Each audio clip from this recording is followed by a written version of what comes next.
Nature. Hello, thank you for joining.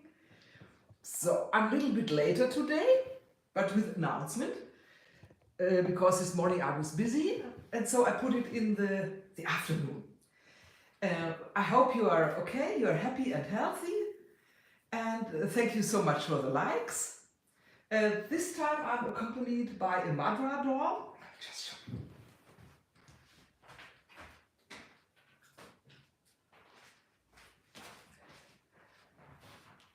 I put Queen Elizabeth back into the safe, but this is a worthy successor. I mean, look, isn't she beautiful? This is a Madra doll.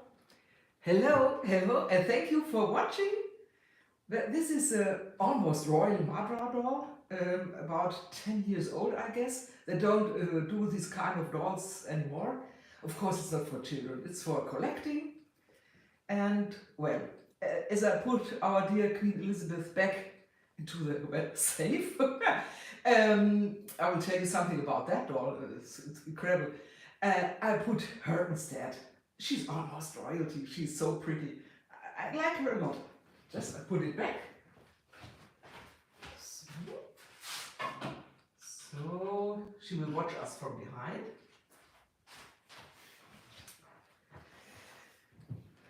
So, yeah, as I said, I hope you're all happy and healthy.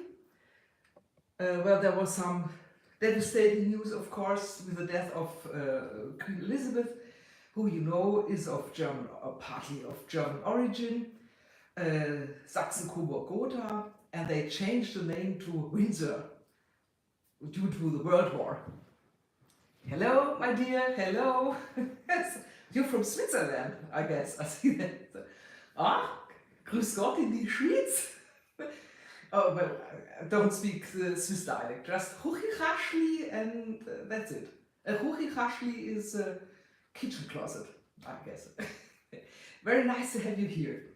So that's why I wear black today. I'm not a monarchist, or I'm not related to her, but it's, well, she accompanied me my whole life. 70 years, I'm 60, I never knew another English monarch. And my parents, my deceased parents, well, it would be the same. They passed some 6 and 3 years ago, but when she was enthroned, Queen Elizabeth, they were about 15, 16. At that age, you don't remember any old monarch.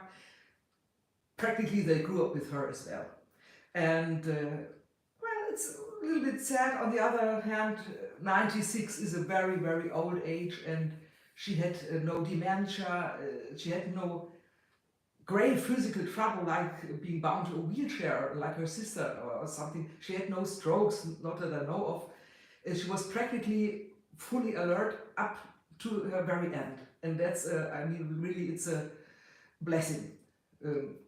So to die peacefully in the sleep, as it was given by the palace, obviously she died really peacefully, and there was no accident or something like that, and that's a blessing too. So, well, Charles III now, he has a humor, I guess, the strange ways of his father. Not so much as his mother. His mother was, well, of course, motherly. As a woman, she was motherly. She was more the mother and the grandmother of the nation. It's not the case, I guess. I'm not so much into that with him. I think Charles is more like his father, Philip, with his crude humor at times and his crude remarks. Good luck, my dear recipe. Have a blessed Sunday and a wonderful next week. Thank you very much. And well, I guess we can count on Charles being full of wit and quips, and, as I said, strange quips and wits, like his father. His father had a real acid tongue, as we Germans say, also scharfe Zunge, and he had to be quite done by the Queen at times. And well, we will see. He promised to be, in spite of his age, 73 of course, he promised to be a modern monarch. And I remember in the 80s, when he was, of course, much younger. He was really interested. It was not just like there were no TikTok or YouTubes or any social media back then. So it was all newspapers, and newspapers were ablaze with, oh, future King Charles, he's totally crazy. He wants to save the environment, and he's interested in nature, and he wants to protect the rainforest, and he's totally brr. And when my parents shrugged it off a bit and said, well, he doesn't know what to do. He's a well-paid royal, so he wants to protect nature. And I was 20 around that time. I think Diana has, and me, we have the same birth year. I was around 20, and I said, I don't know. I think it's a very special interest of him, and he means it very seriously. He's not joking around or just having fun. He's really taken the subject to his heart, and just let him reign. In some years, nobody knew that the year would be 2022. We all thought the Queen, maybe she lives up to 80 or 85, and then, but 96 was out of our horizon, of course. But I said, okay, later on he will be, I think, a rather modern monarch, and will put the environment and the protection of the environment and of climate first. And my parents and my friends, and they grinned it off a little bit and said, yeah, Helena, it's okay. And I was right, of course I was right. I'm always right. No, I'm very happy that he stated that he will really continue this course, and I hope he will achieve more. I mean, his mother, she was not so much into this subject, like environment protection and climate and so on, but he is. And hopefully he continues this way, and I see Greta and Miss Reemsma, I don't know, Louise Neubauer, but she's born Reemsma, I guess, so millionaires. They will stand on his doorstep, I guess, and with the collecting box and say, hey, King Charles, you promised to do something for the environment and for our future. We're here. And our collecting box is here as well. Put it. I'm really excited to see how things will develop. And so, that's that for the United Kingdom. Monday, of course, the big funeral. And I must say, people, I mean, she passed on the 8th of September. Yeah, so today is the 18th. Jesus, I mean, I know that she's embalmed and everything, but it's so long, it takes such a long time. I have the suspicion that the Queen is not in the coffin, which is displayed openly for public viewing. I think that she's in Westminster, all right, yes, but in a cooling chamber or something, in one of the side wings. I can't imagine that she's really in that coffin. First, because it's so very long, and the embalmment, I know a little bit about embalming due to my American friends. It's like 4 or 5 days, and after 4 or 5 days she will receive special treatment, of course, so that nothing emanates from to the outside from the coffin. I know that, but over a week, I think it's a little bit long. And think of this crazy man who tried to jump on her coffin, I think yesterday or the day before yesterday. I saw that on YouTube. He broke out of the crowd and wanted to, yeah, as I said, he wanted to jump on the catafalque and kiss the coffin or something like that, or tear down the flag, whatever. Now imagine this guy had something like a little hand grenade or something. You never know. I think they're screening before they let the people inside, but you never know. Yeah, people go crazy. One of the guards can go crazy. It's always a very, very high risk to have such a personality in that place for this long time, for 4 or 5 days.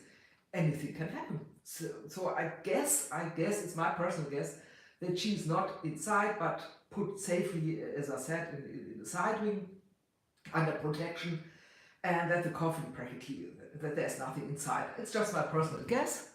Liebe Grüße und einen schönen Sonntag. Die Gedichtezeit grüßt. Ich grüße zurück. Vielen lieben Dank. And my personal guess as well is when the funeral will be tomorrow, that they put the cameras off, and they already announced that for I think 1 hour or so, that she will be transferred in that coffin, which is on display, of course, and then make her way to Windsor Castle. It's my personal opinion on this matter. I read a little bit some time ago about the funeral of Eva Perón of Argentina, of Peronist fame or infame, as you have it, and well, she was totally involved. If you're interested in the subject, I recommend the book by Dr. Pedro Ara.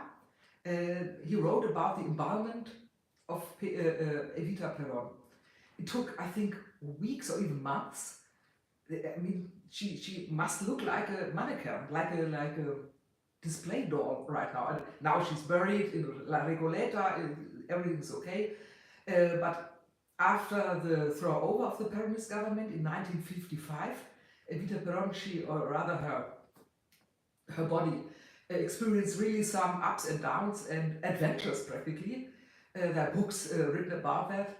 And still after I think decades, when Perón was married to his third wife, to Isabelita, yes, they were in the exile in Madrid, and it's not a fun fact, it's really true. The coffin with Evita inside was standing in the living room, one of the living rooms. They lived in a big villa, and one of the living rooms housed really the coffin of Evita, which was somehow transferred from Argentina to Spain. And Isabelita later, and he as well, and some other people who saw her there, because the coffin has a glass lid, they said she looked exactly like decades earlier when she deceased. And just read the books. As I said, Dr. Pedro Ara was the embalmer, and there were various books written, some good, some not so good, about the adventures and the odyssey her corpse really took after her passing. It's a gruesome read, but it's very interesting. Now it's good that she's finally in peace in the cemetery in La Regoleta, I think in 6 meters depth, so nobody can look at her again or try to steal her, which also was the case. The corpse was stolen a few times and by the military, and then the military was overthrown, and then the new military regime stole her coffin as well. It's fascinating, and so I know that you can prepare someone really for eternity. She must look, as I said, really like a life-size doll, completely perfect from head to toe. But of course, normally this is not the case. And so back to Queen Elizabeth, I guess that they prepared something else. Of course, it's true, but yeah, I think she will be transferred tomorrow to the coffin, then to Windsor Castle, where she will be put to rest, and then, well, show must go on. Yeah, the Queen is dead, long live the King. Let's see what we have here. Here in Germany, we will have cold houses and well, very few individual mobility due to the gas problems. Another live stream by Lelin den Jäger. Sorry, Lelin, I have my own now with one viewer in the meantime. Thank you very much. Yes, because you know, Ukrainian-Russian war, and my German viewers know all about it. So now Germany has a problem with the gas, with the gas tanks, and thank goodness in this house is not heated by gas. We have the very ecological, absolutely new. We have the pumps, and everything is beautifully done. Solar panels and photovoltaic panels, and each bit of sunshine is directly converted into heat, electricity, hot water, everything you can imagine. But I have a lot of friends. They are tenants. They don't own house, but live in multiplex houses or whatever. But they are tenants, and these houses usually, not all, but usually they have oil heating or gas heating, and oil is crazy. The prices are absolutely crazy now. Went through the roof. And same with gas. Gas is also a problem, and they really are afraid they have to wear 10 sweaters. That they will look like the Inuit in the igloos, because they said it's too expensive to heat up our flat or our house. So we have to dress warm. The government, the German government, even gave the advice. If you're cold, just put on one more sweater, which is a very good advice. It's a very... Hello everyone, hello Nobra. Nice to have you here. Just talking about the cold winter in Germany.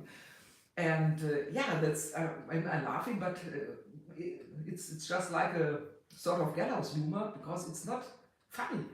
Yeah, as our Mrs. Baerbock, she once said at the start of the Ukrainian-Russian war, she said, well, Germany will help Ukraine at all costs. It will be very high cost, but we are all willing to pay them. She won't be cold. She will sit in her warm villas, or yes, and her children are not educated in Germany. I think there are some in Switzerland also. So the government is fine. They all have warm houses, warm villas.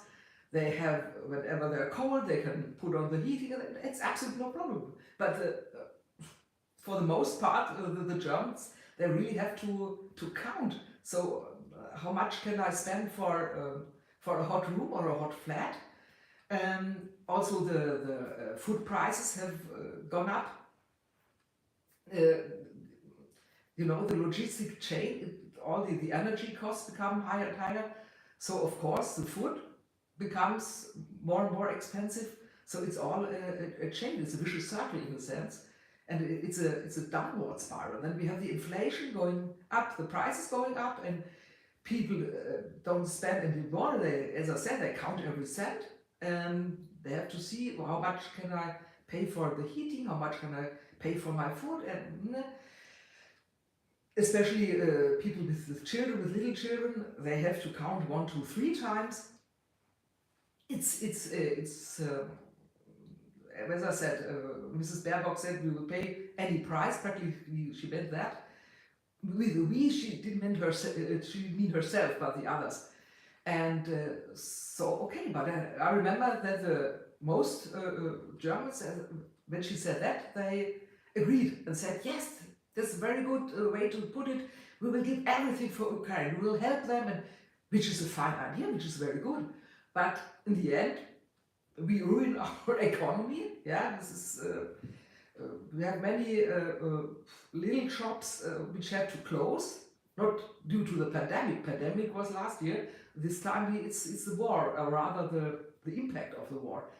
And so I think we're going to face tough times. And I hope the winter won't be very cold and won't be very long.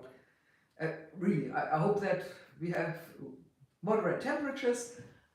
Usually I advocate for a cold, beautiful winter with snow and something we didn't have in 20 years, but maybe, you know, but not this year. Please, dear God, let this winter be moderate and short. And in March, please, March sun and warm temperatures, and we can open the pool in April or something. Pool is another thing. It's now forbidden to heat the pools. We do have a pool heating, but we never use it, because it would be crazy to come out of warm water into the cold, because it's an outside pool. So we have it, but we never use it. And now even if we wanted to use it, we would not be allowed to do so. Which is perfectly okay. I think everyone agrees that nobody has to bath in warm water outside in the cold. It's crazy. I don't know why we have this pool heating anyway. I think it was included in the price, and so we said, okay, put it all in, but we don't need it. And this is something where I say, okay, when the government says that, it's absolutely okay, because that's a first world problem. My pool is so cold, I can't bath, my pool is so cold. That would be absolutely crazy. Hallo Meerschweinchen Lisa. Ja, ich kannte es. Ich kannte es. Grüß dich Samuel, schön dich hier zu haben. Ich rede gerade über den kalten Winter und dass uns das Gas abdreht und so, und so weiter. Also die Verteuerung der Kosten. Ja, sehe ich gerade, ich weiß, dass du da bist, aber ich sehe hier Zuschauer auf 0. Ich weiß aber, dass du da bist. Deswegen mache ich jetzt einfach mal auf Deutsch weiter. Ich habe halt so gesprochen über die steigenden Preise, Lebensmittelpreise, Gaspreise und so weiter. Naja, es wird interessant. Also jetzt haben wir ja Mitte, fast schon Ende September. Wie das so weitergeht, man muss es mal sehen. Autofahren ist ja auch so ein Thema. Ne? Also ich bin ja auch sehr froh über jeden Tag Homeoffice, den ich habe, weil zu meinem Arbeitsplatz sind es insgesamt 120 Kilometer.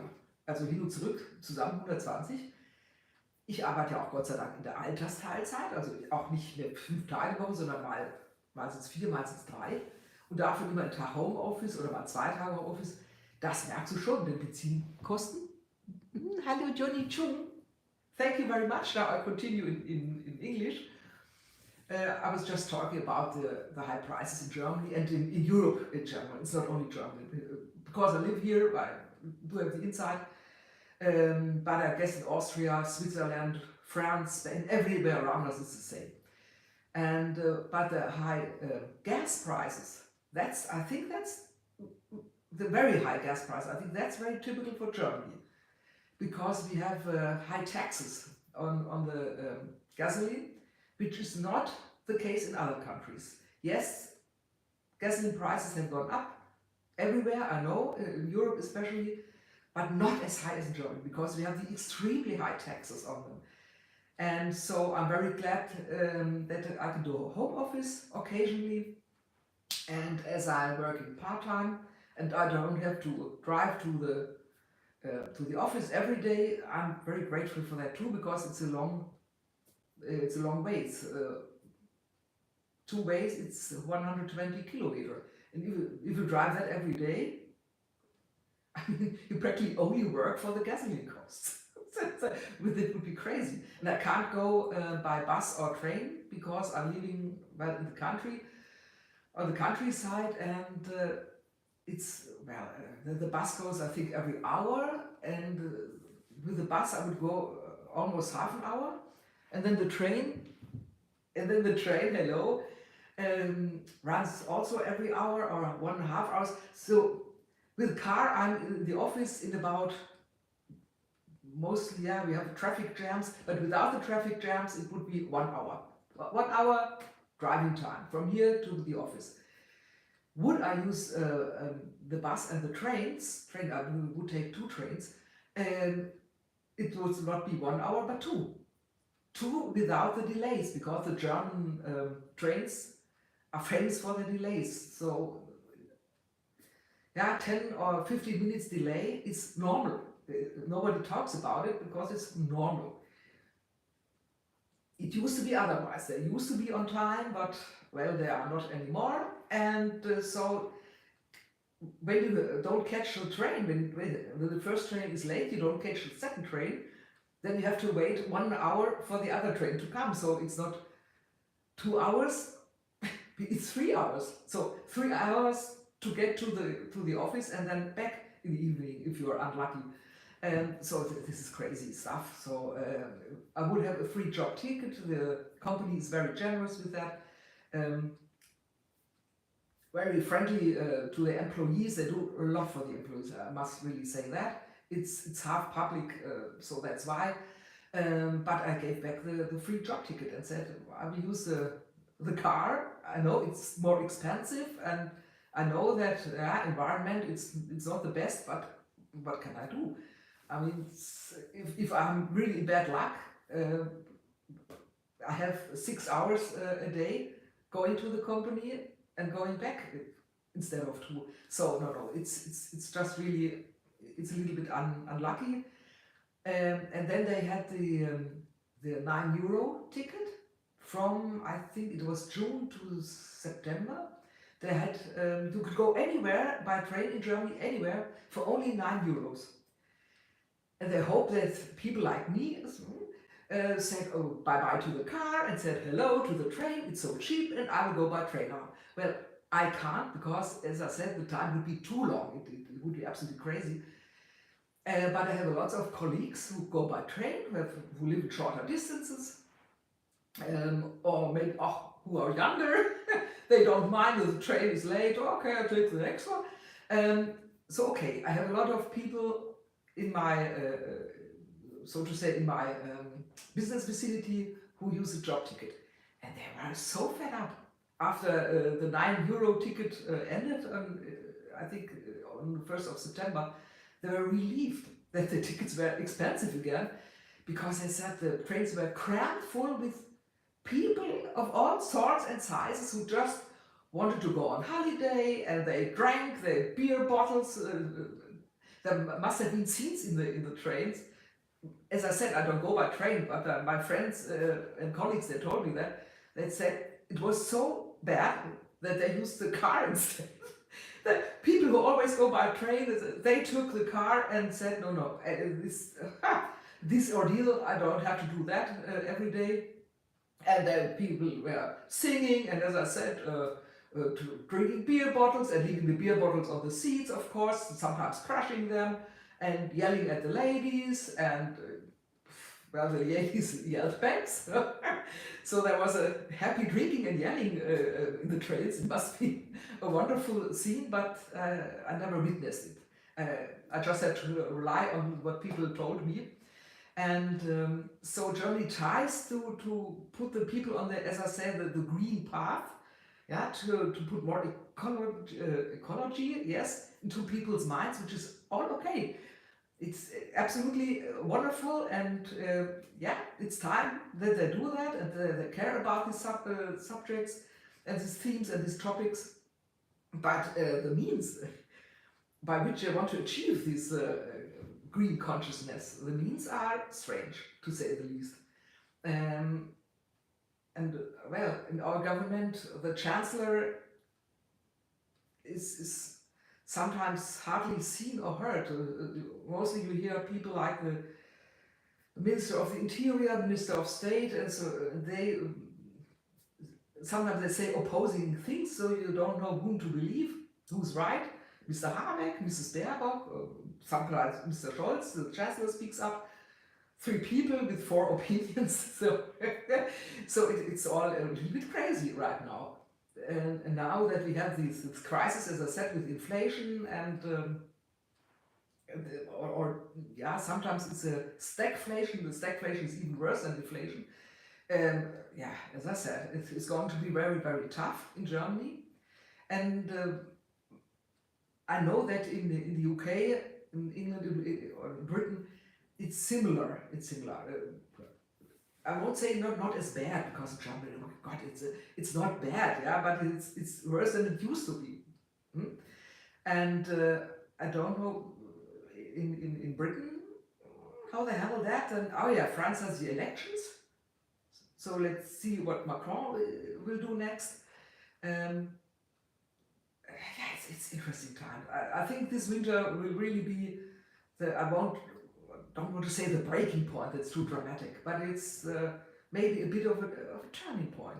We'll see a lot of German people, they go on the streets, and there's talk of general strike, and because of course, as I said, the wages don't go up with the expenses.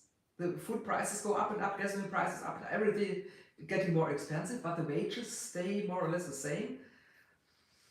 So I think, yeah, this is really Zündstoff.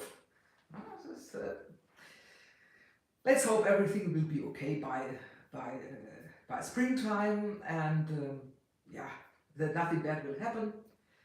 And well, as I said, it's a long way. I came from Prince Charles to this, and I know that Prince Charles, King, that King Charles doesn't govern the UK.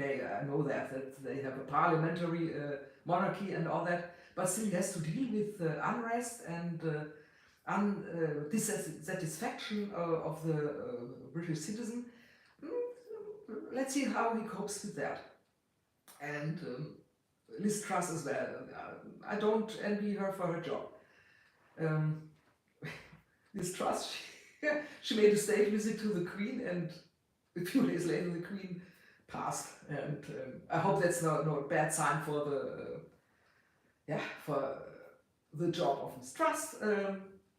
Mistrust, it sounds like distrust. No, Mrs. Trust. So, Mrs. Trust. I hope it's not a bad sign. I hope she will deal with it finally and everything turns out good. And I hope that the war actions in Ukraine will stop very soon, because I have family members, which is great, family members from Russia. Yeah, I have like 20% or so Russian blood, according to my DNA analysis. But I know that from my Russian ancestors, some came from Ukraine by marriage. And so, but I'm always on the side of the one who has been attacked, and Ukraine has been attacked, there's no doubt about that. And so I really hope that they fight back, the Russians. One city after the other is freed, which is very good to see. I'm a little bit sad that the German government prolonged the help so long. So, I mean, okay, you take 1 week time or 2 weeks time for deliberation, for discussion. How do we help them?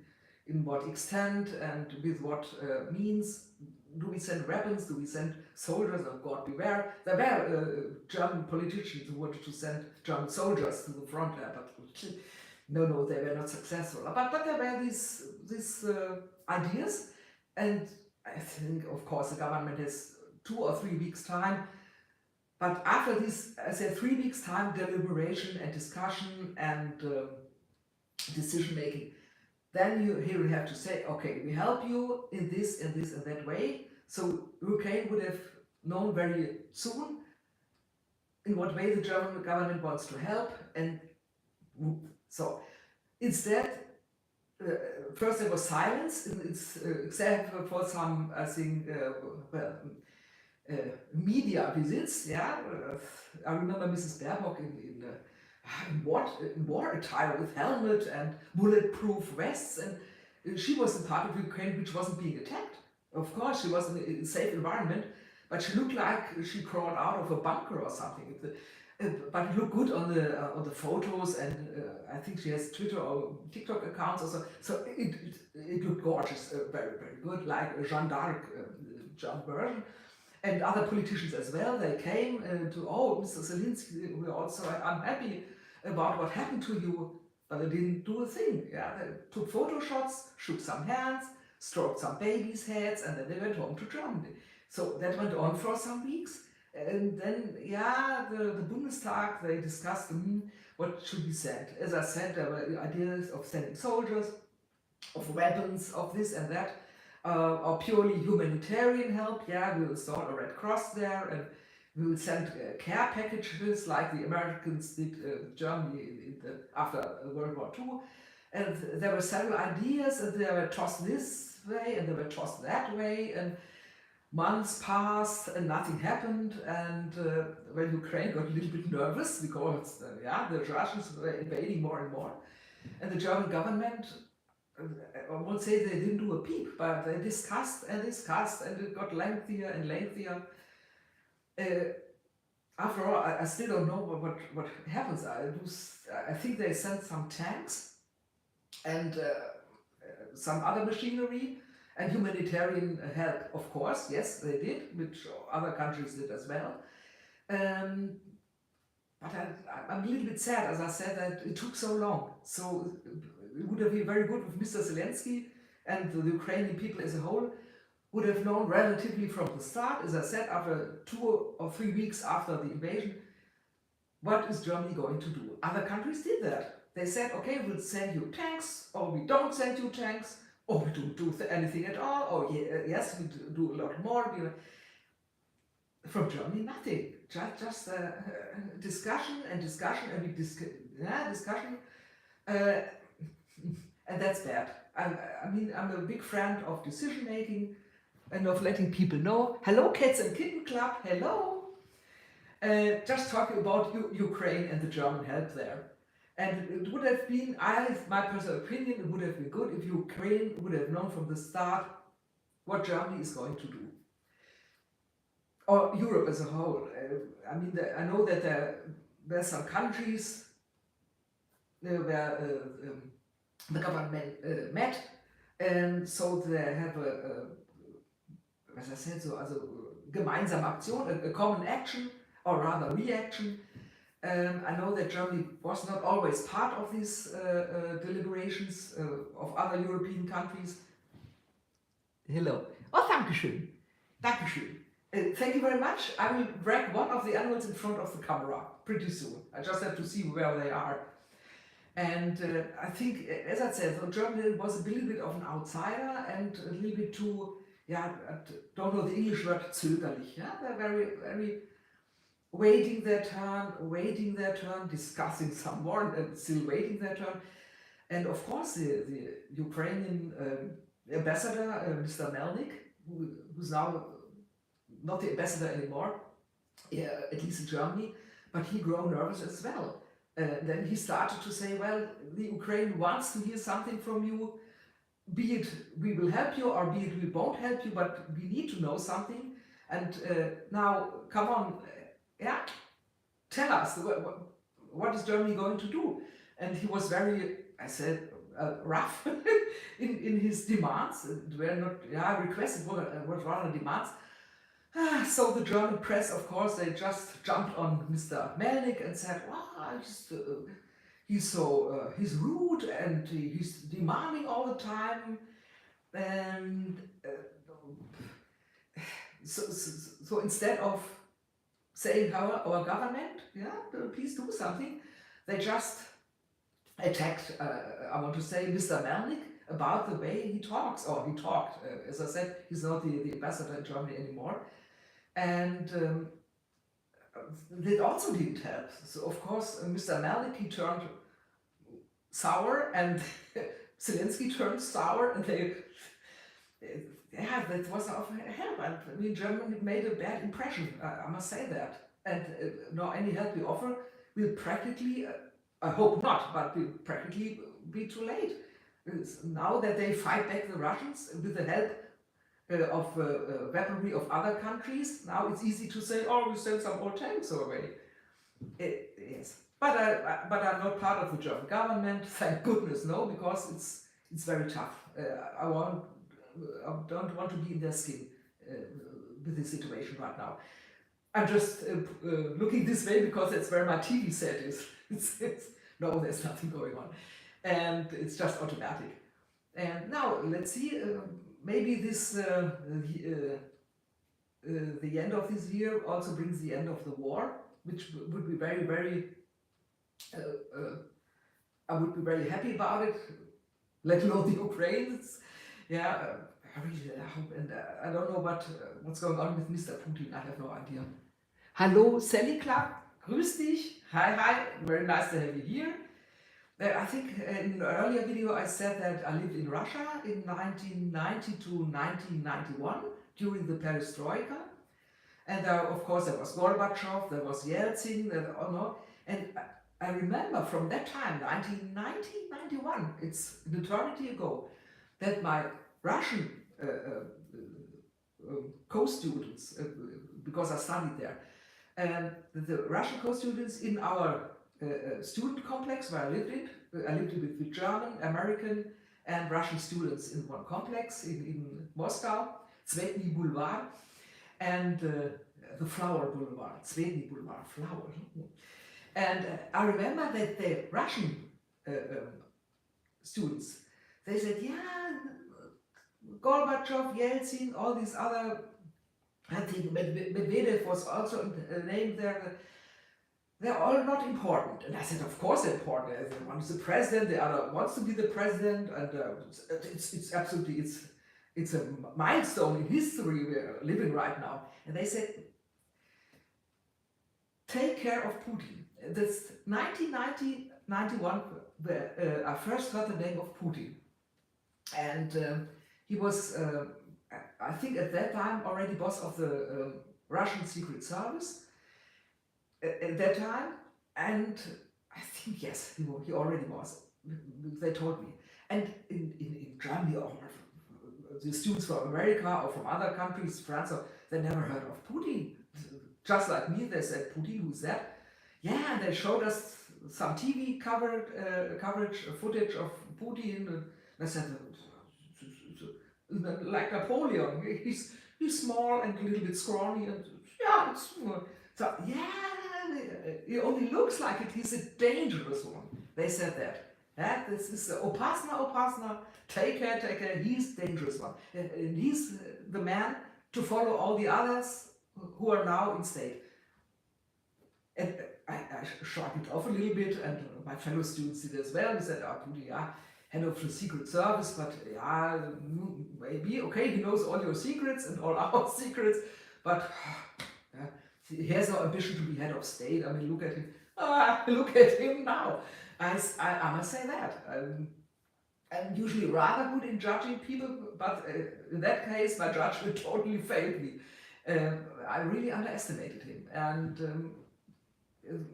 German press sometimes writes, yeah, he's sick and he has cancer and he has a brain tumor. That's why he can't think properly anymore. Hard to you, Sally. Hard to you. Thank you.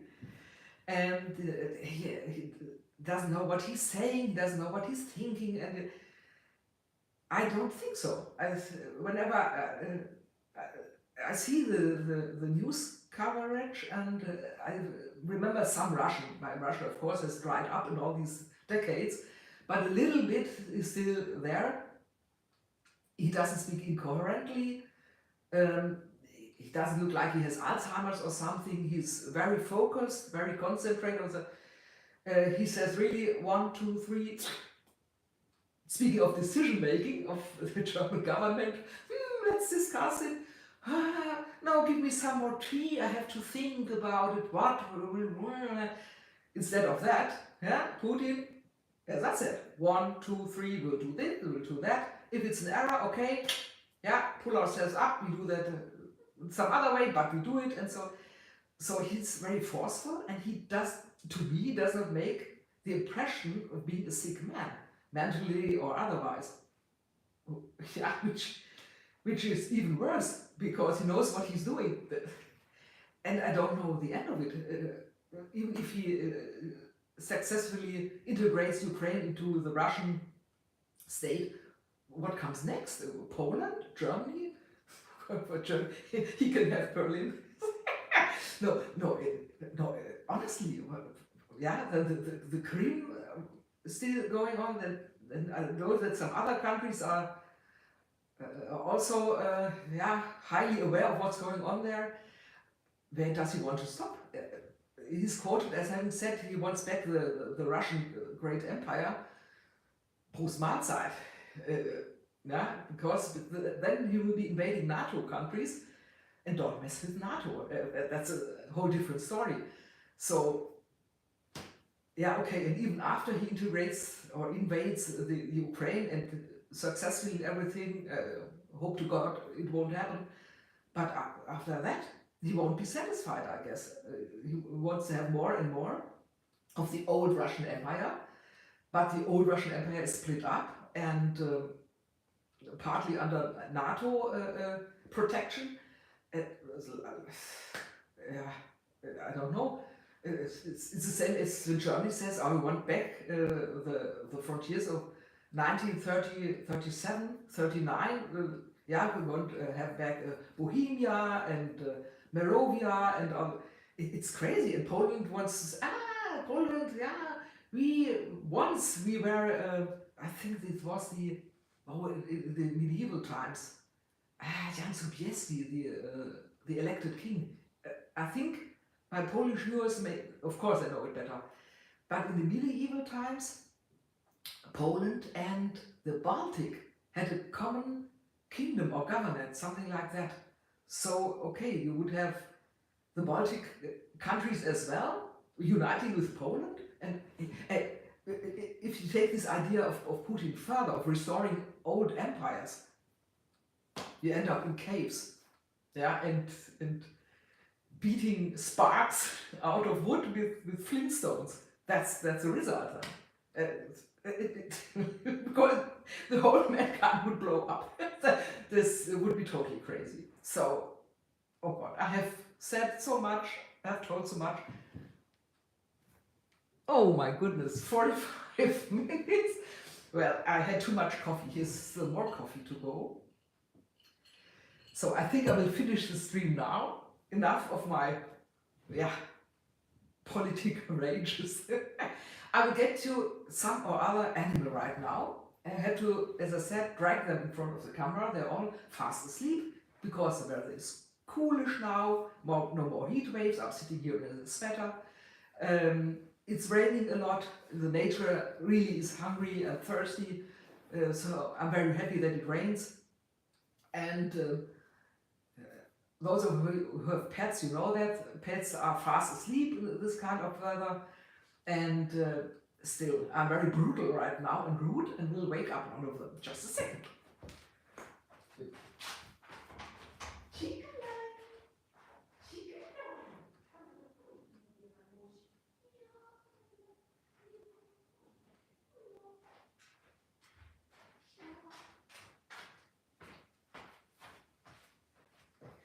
So as promised, here's one sleepy animal. This is Tommy, of course. This is Ginger Tommy.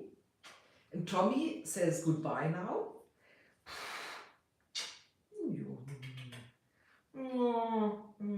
He's a sweetie one.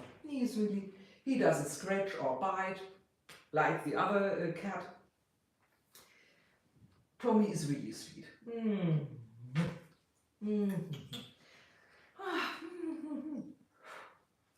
Now he smells a little bit of vanilla of my perfume. So I will let you. I will let you go. Yes, I will let you go in a second. Now just say bye-bye. Bye-bye. Thank you very much for viewing and for listening to my rants. And another live stream will be online in 2 weeks. I won't do the early live streams anymore. I used to make them at 11 o'clock in the morning German time, but I won't do so anymore. I have too much to do in the morning, and it's easier and more relaxed in the afternoon. So 2 o'clock German time in 2 weeks it will be. Thank you very much for viewing, my dear friends, and have a blessed rest of the Sunday. Have a wonderful and successful and happy and healthy and lucky new week, and we see each other again in 2 weeks, as I said. Alles Gute, ganz herzlichen Dank, macht es gut. Tschüss!